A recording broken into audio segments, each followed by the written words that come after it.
சுரேஷ் சலைவனுடைய உடல்நிலை தொடர்ச்சியாக மோசமடைஞ்சு போய் கொண்டிருக்க ஒரு தீவிரமான நிலைமையில் அவர் இருந்து கொண்டிருக்கிறாருன்னு சொல்லி அவருடைய மனைவி மனோரி சிஐடி பணிப்பாளர் ஷானி அபேசேகரவுக்கு அறிவிச்சிருக்கிறாங்க. சுரேஷ் சலையை தொடர்ச்சியாக நேஷனல் ஹாஸ்பிட்டலில் தங்க வைக்கப்பட்டிருக்கிறாரு. மருத்துவ கண்காணிப்புக்கு மத்தியில் சிகிச்சைகள் கொடுக்கப்பட்டு வருதுன்னு சொல்லி அறிவிக்கப்பட்டிருந்தது. தீவிர சிகிச்சை பிரிவில் இருந்தவர் அதுக்கு பிறகு ஓடுக்கு மாற்றப்பட்டிருக்கிறார். கடுமையான சிஐடி எஸ்டிஎஃப் விசேட அதிரடிப்படையினுடைய பாதுகாப்புக்கு மத்தியில் தான் அவர் நேஷனல் ஹாஸ்பிட்டலில் வந்து தங்க வைக்கப்பட்டிருக்கிறார். இது வரைக்கும் சிஐடிக்கு மாற்றப்படலை. ஆனால் அவருடைய உண்ணாவிரத போராட்டம் தொடர்ச்சியாக நடத்தப்பட்டு வருது. அவருடைய குடும்பம் இன்றைக்கு பகலும் அவரை போய் நேரடியாக சந்திச்சிருக்கிறாங்க. சலே தன்னுடைய உண்ணாவிரத போராட்டத்தை சாகும் வரைக்கும் கைவிட போறது கிடையாது. அவர் அந்த நிலைப்பாட்டில் உறுதியாக இருந்து கொண்டிருக்கிறார். இந்த மாதிரி மருத்துவ சிகிச்சைக்கு மத்தியிலையும் உண்ணாவிரத போராட்டத்தில் அவர் ஈடுபட்டு கொண்டிருக்கிறதால அவருடைய உடல்நிலை வந்து நலிவடைஞ்சு போய் கொண்டிருக்கு. பார்க்க முடியாத அளவுக்கு மெலிஞ்சு போயிருக்கிறார். கதைக்க கூட முடியாத ஒரு நிலைமையில தான் சலை இருந்து கொண்டிருக்கிறார் சொல்லி அவருடைய மனைவி மனோரி சிஐடி பணிப்பாளர் ஷானி அபேசேகரவுக்கு இன்னைக்கு அறிவிச்சிருக்கிறாங்க. இன்றைக்கு ஒரு கடிதம் அனுப்பி வைக்கப்பட்டிருக்கு. மருத்துவர்கள் சொல்லியிருக்கிறாங்களாம், வார புதன்கிழமைக்கு பிறகு சலைவால வந்து கதைக்கவே முடியாமல் போயிடும். அதுக்கு பிறகு வந்து அவரால் கதைக்க முடியாமல் இருக்கும் என்று சொன்ன உண்ணாவிரத போராட்டத்தில் ஈடுபட்டு கொண்டிருக்கிறார். அவருடைய நிலைமை வந்து புதன்கிழமைக்கு பிறகு இன்னும் மோசமடையும் சொல்லியிருக்கிறாங்களாம். இதனால அந்த குறிப்பிட்ட புதன்கிழமைக்கு முதல்ல அந்த ஒரு சில நாட்களுக்குள்ளேயாவது சட்டத்தரணிகள் தொடர்ச்சியா ஒவ்வொரு நாளும் 15 நிமிஷம் சலைவை சந்திச்சு வழக்கு சம்பந்தமாக கதைக்கிறதுக்கு அனுமதி வேணும். ஒவ்வொரு நாளும் 15 நிமிஷம் சந்திக்கிறதுக்கு பேசுறதுக்கு அனுமதி வேணும்னு சொல்லி மனோரியினுடைய கடிதத்தில் ஷானி அபேசேகரவுக்கு அனுப்பி வச்சிருக்கிற அந்த கடிதத்தில் ஒரு கோரிக்கை முன்வைக்கப்பட்டிருக்கு. இதே நேரம் 2019 ஏப்ரல் 21 சம்பவம் சம்பந்தமாக 2 முக்கியமான வழக்கு விசாரணைகள் இன்றைக்கு நடந்தது. முதலாவது மேன்முறையீட்டு நீதிமன்றத்தில் நடத்தப்பட்டிருக்கிற ஒரு மனு வந்து பரிசீலனைக்கு எடுத்துக்கொள்ளப்பட்டிருந்தது. சிரேஷ்ட பிரதி போலீஸ் அதிபர் வருண ஜெயசுந்தர ஒரு மனுவை பதிவு செய்திருக்கிறார். எழுத்தாணை பதிவு செய்திருக்கிறார். அதுக்கான காரணம் என்னன்னு சொன்னா, இந்த விசாரணைகளுக்குன்னு சொல்லி அவரும் விசாரிக்கப்படலாம். அதுவும் குறிப்பா பயங்கரவாத தடை சட்டத்தின் கீழே தானும் கைது செய்யப்படலாம் சொல்லி பிரதி போலீஸ் அதிபர் வருண ஜெயசுந்தர் அந்த கைதை தடுக்கிறதுக்குன்னு சொல்லி ஒரு மனுவை பதிவு செய்திருக்கிறார். அந்த மனு இன்றைக்கு பரிசீலனைக்கு எடுத்துக் கொள்ளப்பட்டிருந்தது. மேன்முறையீட்டு நீதிமன்றத்தினுடைய நீதிபதிகள் சசி மகேந்திரன், ஆதித்ய பட்டபந்திக்கு இந்த 2 நீதிபதிகளும் இந்த மனுவை வந்து விசாரிக்கிறாங்க. அந்த சந்தர்ப்பத்தில் அரச தரப்பு சட்டத்தரணி சொல்றாங்க, அவரை கைது செய்யறதுக்குன்னு சொல்லி இதுவரைக்கும் எந்த ஒரு தீர்மானமும் எடுக்கப்படல. விசாரணை தரப்புக்கு அந்த மாதிரியான ஒரு நிலைப்பாடே கிடையாது. இவரா முன் வந்து இந்த மாதிரியான கருத்துக்களை சொல்லியிருக்கிறார். விசாரணையில் வந்து அவர் பற்றின எந்த ஒரு தகவல்களும் இதுவரைக்கும் கண்டுபிடிக்கப்படவே இல்லை. அப்ப கைது செய்யறதுக்கான நோக்கமும் கிடையாது.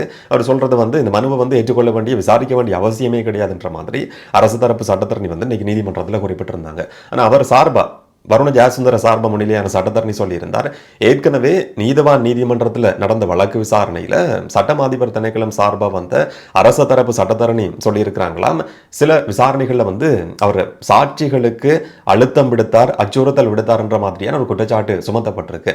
இந்த அடிப்படையில் வந்து பயங்கரவாத தடை சட்டத்தின் கீழ் அவர் கைது செய்யப்படலாம். இதுக்காகத்தான இந்த தடை உத்தரவு, அவர் கைது செய்யப்படக்கூடாது என்ற மாதிரியான ஒரு உத்தரவு வந்து நீதிமன்றம் கொடுக்கணும்னு சொல்லி கோரிக்கை முன்வைக்கப்பட்டிருக்கின்ற மாதிரி சொல்லப்பட்டிருந்தது.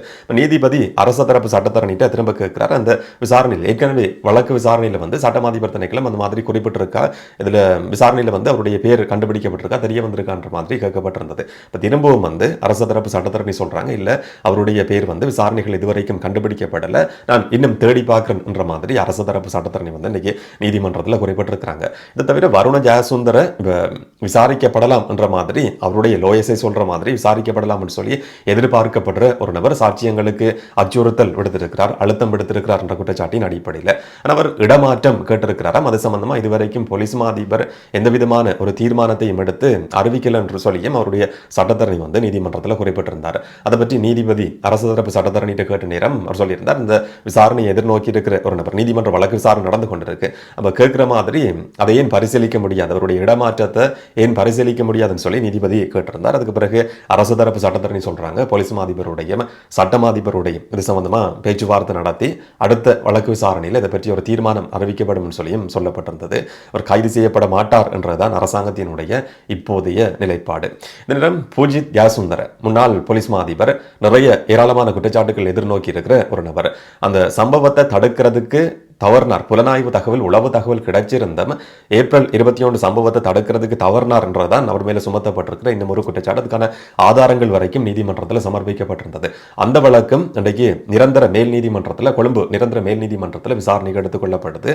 இந்த வழக்கு இப்போ விசாரிச்சு முடிஞ்சு ஜூலை 31ஆம் தேதி தீர்ப்பு அறிவிக்கப்பட இருக்கு. இப்படியான தீர்ப்பை இருக்கும் என்றதை நாங்க பொறுத்திருந்து பார்க்கலாம்.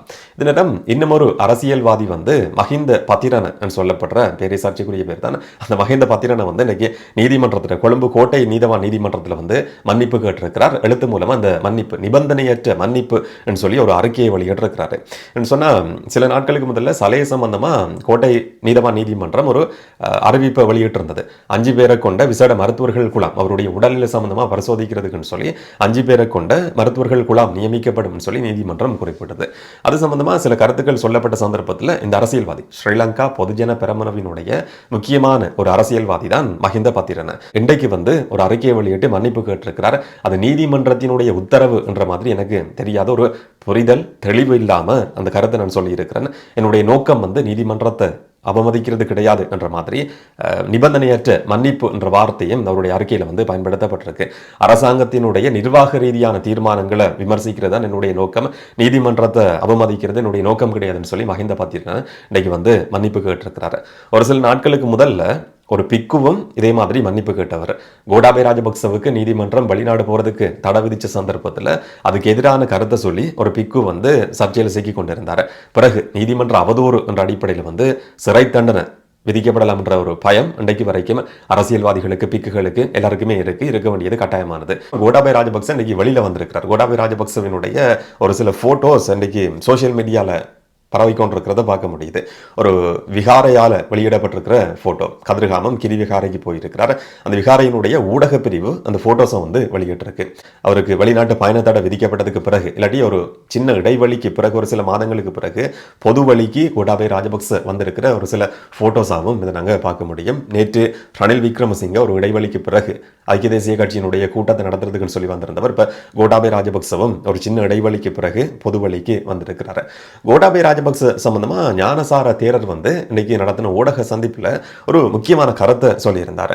தாங்க வந்து அந்த காலகட்டத்தில் இருந்து பல வருஷங்களுக்கு முதல்ல இருந்தே இலங்கையில் இருக்கிற கடும்போக்குவாதமான சில செயற்பாடுகளை ஈடுபட்டு கொண்டிருக்கிற நபர்கள் சம்பந்தமா நிறைய அறிக்கைகள் ரகசியமான தகவல்களை எல்லாம் ஞானசார தேரர் வந்து கண்டுபிடிச்சிருக்கிறாராம். அந்த காலகட்டத்தில் இருந்து பல அரசாங்கங்கள்ல இருந்த நபர்களுக்கும் சொன்னாங்களாம், யாருமே நடவடிக்கை எடுக்கலையாம்.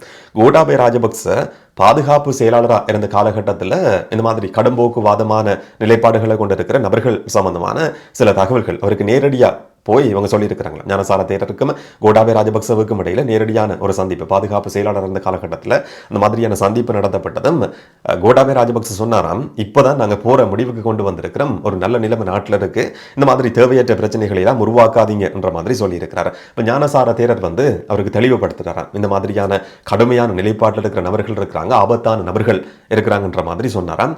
இது பாரதூரமான விஷயம்தான் சொல்லியும் கோட்டாபய ராஜபக்ச அந்த காலகட்டத்தில் தனக்கு சொன்னார் சொல்லி ஞானசார தேரர் இன்னைக்கு குறிப்பிட்டார். இதில் மறைமுகமாக இருக்கிற ஒரு விஷயம் என்னன்னு சொன்னா, கோட்டாபய ராஜபக்சவுக்கு இந்த மாதிரியான தகவல்கள் சொல்லப்பட்டும் எந்த விதமான நடவடிக்கையும் அந்த காலகட்டத்தில் எடுக்கப்படலைன்றது. அப்பவே இந்த மாதிரியான தகவல் தெரிஞ்சு நடவடிக்கை எடுக்கப்பட்டிருக்குமா இருந்தா அதுக்கு பிறகு அந்த சம்பவம் நடந்திருக்காது. ஞானசார தேரர் தெரிஞ்சோ தெரியாமலோ கோட்டாபய ராஜபக்சவை இன்னும் ஒரு சர்ச்சைக்குள்ள சிக்க வச்சிருக்கிறாரு. இந்த ஊடக சந்திப்பில் ஞானசார தேரர் வந்து ஒரு நபர் சம்பந்தமா அந்த ஊடக சந்திப்பில் பேர் குறிப்பிடப்பட்டிருந்தது. அதனால நானும் சொல்றேன், ஏடிஎம் அஷ்ரஃப் சொல்லப்படுற ஒரு நபர் இருக்கிறாராம். அவர் முஸ்லிம் கலாசார திணைக்களத்தினுடைய பணிப்பாளராக ஒரு காலகட்டத்தில் இருந்தவராம். அவர் இப்போ வந்து பிரதமர் அலுவலகத்தில் முக்கியமான ஒரு பதவியில் இருக்கிற நபர் என்ற மாதிரி அவருடைய போட்டோஸையும் வெளிப்படுத்தி ஞானசார தேரர் வந்து குறிப்பிட்டிருந்தார். அந்த காலகட்டத்தில் 300க்கும் அதிகமான கடும்போக்குவாத நிலைப்பாடுகளோடு இருக்கக்கூடிய நபர்கள் சம்பந்தமா பாதுகாப்பு தரப்பினுடைய ஒரு அதிகாரி வந்து இவருக்கு சில தகவல்களை சொல்லியிருக்கிறாராம். கலாசார திணைக்களத்தினுடைய பணிப்பாளர் இருந்த காலகட்டத்தில் அந்த தகவல் சொல்லப்பட்டிருந்ததாம். ஆனால் அந்த நபர் வந்து எந்த விதமான நடவடிக்கையும் எடுக்காமல் இருந்தார். இன்றைக்கு பிரதமர் அலுவலகத்தில் முக்கியமான ஒரு பொறுப்புக்கு அவர் நியமிக்கப்பட்டிருக்கிறார். சலே பயங்கரவாத தடை சட்டத்தின் கீழே கைது செய்யப்பட்டு தடுத்து வைக்கப்பட்டிருக்கிற பின்புலத்தில் இந்த மாதிரி தகவல் தெரிஞ்சும் நடவடிக்கை எடுக்காத ஒரு நபர் வந்து, முக்கியமான தகவல் தெரிஞ்சிருந்தும் நடவடிக்கை எடுக்காத ஒரு நபர் இன்னைக்கு பிரதமர் அலுவலகத்தில் வந்து ஒரு முக்கியமான பதவியில் இருந்து கொண்டிருக்கிறார். இதுதான் இந்த அரசாங்கத்தினுடைய கொள்கையும் நிலைப்பாடும் என்ற மாதிரியும் ஒரு விமர்சனத்தையும் ஒரு நபர் சம்பந்தமான சர்ச்சைக்குரிய கருத்தையும் ஞானசார தேரர் இன்னைக்கு சொல்லியிருந்ததும் முக்கியமாக கவனிக்கப்பட வேண்டியது. இன்னொரு பக்கம் இன்னைக்கு நடந்திருக்கிற இன்னும் ஒரு முக்கியமான வழக்கு விசாரணை அனுராதபுரம் நீதிமன்றத்தில் நடந்த பல்லைகம ஹேமரத்ன தேரர் சம்பந்தப்பட்டிருக்கிற வழக்கு விசாரணையில் ஒரு முக்கியமான உத்தரவு தேரருக்கு எதிராக பிறப்பிக்கப்பட்டிருக்கு. 16ஆம் திகதி பல்லிகம ஹேமரத்ன தேரர் அரச ரசாயன பகுப்பாய்வு திணைக்களத்துக்கு போய் இரத்த மாதிரிகள் கொடுக்கணும்னு சொல்லி உத்தரவு பிறப்பிக்கப்பட்டிருக்கு. இந்த வழக்கு அடுத்த கட்டத்துக்கு போய்கொண்டிருக்குன்றத இந்த உத்தரவு வெளிப்படுத்துது. ஏற்கனவே கைது செய்யப்பட்டிருந்தவர், பிணை கொடுக்கப்பட்டிருந்தது, அவருடைய பதவி பறிக்கப்பட்டு இப்ப விசாரணைகள் எதிர்நோக்கி கொண்டிருக்கிறார் பல்லிகம ஹேமரத்ன தேரர். இன்னைக்கு நீதிமன்றத்தில் நிட்டம்புவ போலீஸ் தான் இது சம்பந்தமான விசாரணைகளை தொடர்ச்சி நடத்தி கொண்டிருக்கு. விசாரணை சம்பந்தமான ஒரு அறிக்கையை நிட்டம்புவ போலீஸ் வெளியிட்டிருந்தது, நீதிமன்றத்தில் சமர்ப்பிச்சிருந்தது. அந்த அறிக்கையின்படி ஏற்கனவே நீதிமன்றம் பிறப்பிச்ச உத்தரவுக்கு அமைய அந்த ஆடைகள் ஒரு இடத்துல புதைச்சி வைக்கப்பட்டு கண்டுபிடிக்கப்பட்டிருந்தது தானே, அந்த ஆடைகள் அரச ரசாயன பகுப்பாய்வு திணைக்களத்துக்கு அனுப்பி வைக்கப்பட்டிருக்கு. அந்த ஆடைகள்ல இருக்கிற மரபணு சம்பந்தமா அரச ரசாயன பகுப்பாய்வு திணைக்களம் ஒரு அறிக்கையை வெளியிட்டிருக்கு. அது சம்பந்தமான பரிசோதனைகள் முடிவடைஞ்சது. அந்த ஆடை சம்பந்தமான DNA மரபணு பரிசோதனைகள் முடிவடைஞ்சது. அந்த ஆடையில சில மரபணுக்கள் இருக்குன்றது கண்டுபிடிக்கப்பட்டிருக்கு, உறுதி செய்யப்பட்டிருக்கு.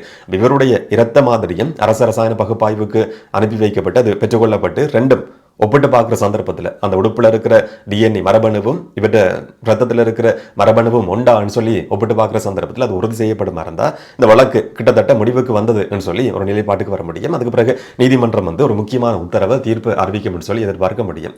அதுக்காக பல்லிகம ஹேமரத்ன தேரர் இந்த 16ஆம் திகதி அரச ரசாயன பகுப்பாய்வு திணைக்களத்துக்கு போய் இரத்த மாதிரிகள் கொடுக்கப்படணும் சொல்லி இன்னைக்கு அனுராதபுரம் நீதிமன்றம் ஒரு உத்தரவை பிறப்பிச்சிருக்கு. திரும்பவும் பல்லிகம ஹேமரத்ன தேரர் அதிதீவிர சிகிச்சை பிரிவில் அதுக்கு முதல்ல அனுமதிக்கப்படுவாரான்றது தான் இதுக்குள்ள இருக்கிற ஒரு முக்கியமான கேள்வி. என்ன நடக்க போகுதுன்றதை நாங்கள் பொறுத்திருந்து பார்க்கலாம்.